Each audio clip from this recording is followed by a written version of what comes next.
Mas uma dúvida que muitos empresários têm e nos perguntam sempre é se, de fato, se ele mudar para o lucro real, se aumenta a fiscalização.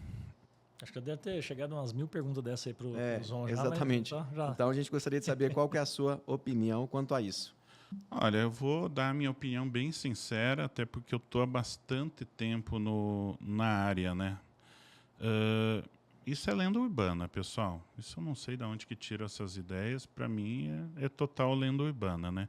Se você trabalhar da forma correta, seguir os ditames das leis, normas, regulamentos, a princípio não tenho que temer, né? E qual o tipo de empresa que acaba assim ficando no radar do fisco? Sim. São aquelas que elas denominam anualmente como submetidas ao chamado acompanhamento tributário diferenciado.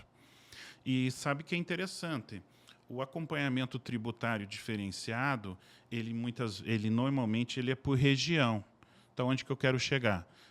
Eu conheço uma indústria de calçados na região de Ponta Grossa do Paraná, que fatura 100 e poucos milhões, né? Acho que na faixa aí de quase 200 milhões, e ela está no acompanhamento tributário diferenciado. Por quê? Porque para aquela regional Ponta Grossa, ela é considerado um dos principais contribuintes. Agora, quando você pega um padrão, por exemplo, São Paulo, BH ou Curitiba, aquela empresa já não entra no radar. Aí eu vou te dar um exemplo de uma empresa que está no acompanhamento. É uma rede de supermercados, no caso de Curitiba, Sim. e que fatura quase 2 bilhões. Então, você conseguiu ver a diferença? Sim. Então, para a regional Ponta Grossa, uma empresa que fatura 200 milhões está no radar. Já para o padrão Curitiba, provavelmente tem que ser 1 bilhão e meio para cima. Então, essas empresas, sim, acabam tendo, né, um binóculo, né? Tanto que essa empresa aí que eu mencionei, essa rede de supermercados, tem um próprio auditor da Receita Federal lá de Curitiba, que ele já marca reunião com a contadora e tudo, né?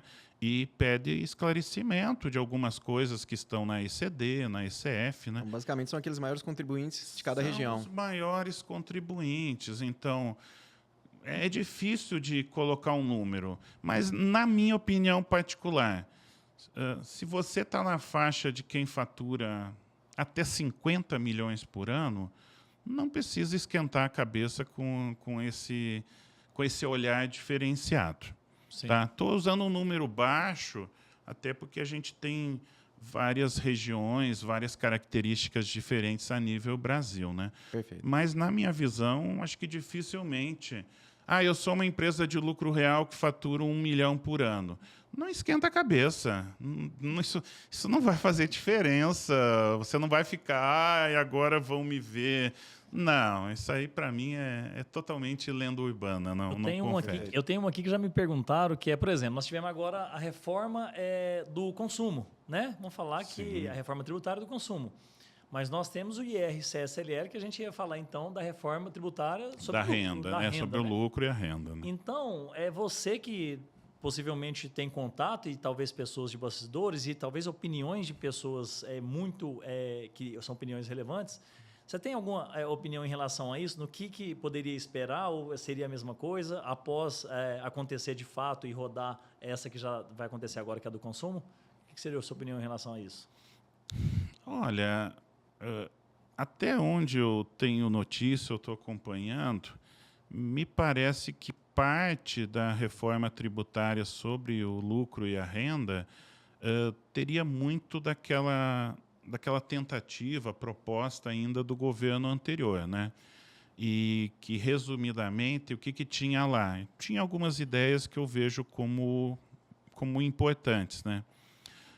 Tinha a unificação dos critérios para os ajustes do LALUR e do LACS, porque juntos, né? Porque hoje, para quem não sabe, tem uma série de adições e exclusões que valem para o imposto de renda e não vale para a contribuição social. Só que naquele projeto ele só estava colocando no mesmo patamar as adições. Sim. As exclusões não, né? Hoje nós temos exclusões, como para o pessoal de software, que tem exclusão de capacitação de TI e TIC, é só imposto de renda.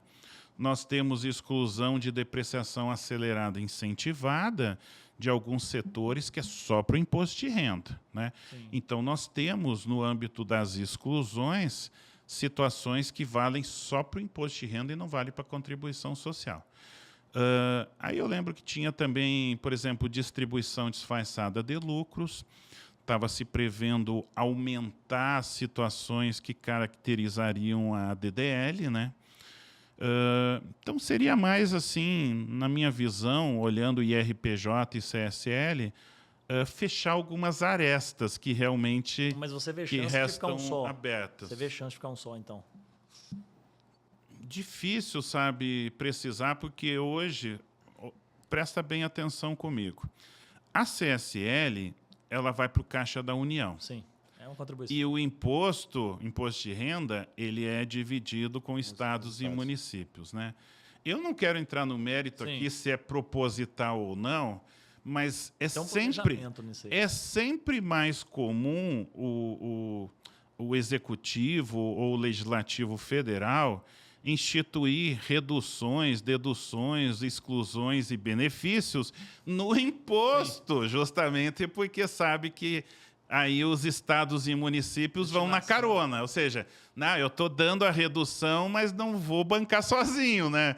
Eu vou tirar também da parte de estados e municípios.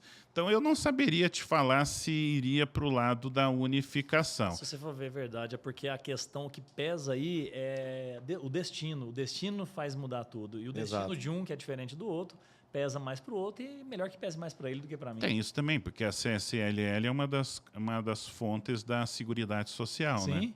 Junto com a COFINS, né? Então, tem essa questão também da diretriz constitucional, né? Ok? Então, mas a princípio não temos ainda muitos detalhes ou informações precisos no que se chama a segunda etapa da reforma, né? Porque a primeira etapa é essa que está aí correndo, que é a do consumo, e a segunda etapa seria do lucro, da renda, né, em si, né? O que se tem que os governos ficam de olho, e aí há uma divergência de opiniões, é a questão da tributação dos lucros e dividendos pagos ou creditados, né? Inclusive, lá no tempo da proposta ainda da gestão anterior, eu lembro que iniciou a proposta com 15%, depois já se falou em 12,5%, e a última notícia que foi veiculada dizia assim que para o Congresso aprovar tinha que ser 10%, entendeu? Entendi. Então, veja, né? 10% e que serviria, no caso de um sócio pessoa jurídica, seria um imposto que ele abateria depois do devido dele, né? Só que na época, não sei se vocês lembram, tinha também uma moeda de troca.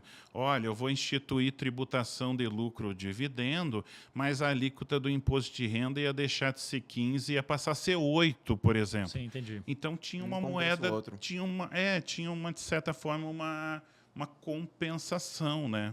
Para não haver justamente uma sobretaxação, né, sobre o lucro. Eles vão fazendo essas contas e, obviamente, são pessoas competentes, a gente espera, porque quando a gente vai fazer uma comparação, considerando aquela situação do IVA a 26,5%, a gente consegue ver que parece que no final fica tudo igual, tudo a mesma coisa. Então, assim, pelo menos a maioria das vezes fica mais ou menos a mesma coisa. Então, eu espero que eles encontrem um número bem real, bem igual para acontecer isso. No evento lá do Conta Zucom, que eu estive presente, teve uma palestra bem interessante com o Bernard Api, né? E ele foi categórico em dizer que a alíquota média, né, da tributação sobre o consumo, ele falou na faixa de 21,5%. Só que, assim, é a alíquota média, né? Sim. Como tem uma série de concessões e reduções, né? Aí por isso que a alíquota acabou ficando aí nesse 26,5%, mas já teve gente que até apresentou números para quase 28%, né? Vocês viram? 27,8%, enfim, né? Então, tem muita coisa a se debater.